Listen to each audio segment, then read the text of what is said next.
ಪ್ರತಿಯೊಂದು ಹಳ್ಳಿ ಗ್ರಾಮಕ್ಕೆ ಭೇಟಿ ನೀಡಿ ಅಲ್ಲಿ ಇರುವಂತಹ ಸ್ಥಳೀಯ ಸಮಸ್ಯೆಗಳ ಬಗ್ಗೆ ಆ ಜನರೊಂದಿಗೆ ಚರ್ಚೆ ಮಾಡಿ ಅಲ್ಲಿ ನಮ್ಮ ಸಂಘಟನೆ ಕಟ್ಟುವ ಮೂಲಕ ಕನ್ನಡ ಭಾಷೆಯನ್ನು ಬೆಳೆಸುವ ಮೂಲಕ ಕನ್ನಡ ಶಾಲೆಯನ್ನು ಉಳಿಸುವ ಮೂಲಕ ಜನರ ಸಮಸ್ಯೆಗಳೊಂದಿಗೆ ಹೋರಾಟಗಳನ್ನು ರೂಪಿಸುತ್ತೇವೆ.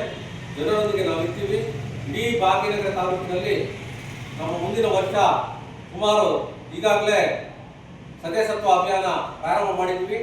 ನಮ್ಮ ಕರ್ನಾಟಕ ರಕ್ಷಣಾ ವೇದಿಕೆಗೆ ಉಚಿತವಾಗಿ ಸದಸ್ಯರಾಗುವುದು, ಇಲ್ಲಿ ಯಾವುದೇ ಶುಲ್ಕಗಳು ಇರೋದಿಲ್ಲ.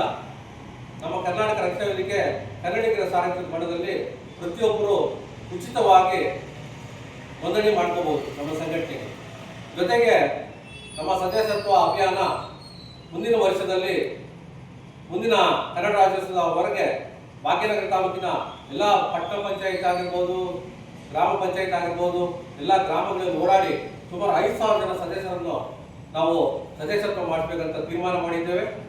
ಅದಕ್ಕಾಗಿ ಈಗಾಗಲೇ ನಮ್ಮ ಎಲ್ಲ ಪದಾಧಿಕಾರಿಗಳು, ನಮ್ಮ ರವೀಂದ್ರ ಅವರು, ವೆಂಕಟೇಶ್ವರನವರು, ಸಲೀಂ ಅವರು, ಇದ್ರೀಸ್ ಅವರು, ಮಧುರ್ ಅವರು, ಮತ್ತು ಸುಹೇಲ್ ಅವರು, ವಿಷ್ಣು, ಗಣೇಶ್ ಮತ್ತಿತರರು ಎಲ್ಲ ಚರ್ಚೆ ಮಾಡಿದ್ದಾರೆ.